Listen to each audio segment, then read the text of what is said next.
6 questions you need to know for good plumbing. How can one prevent clogs and maintain the longevity of plumbing system? What approach is the design and installation of one's plumbing system to ensure optimal efficiency and performance?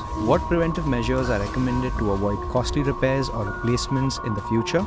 Are there any upcoming advancements or trends in the plumbing technology that I should be aware of for future-proofing my plumbing system?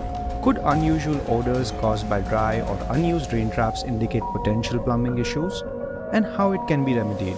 Are we conserving water by using specific water fixtures or technologies? Get the answers before it's too late.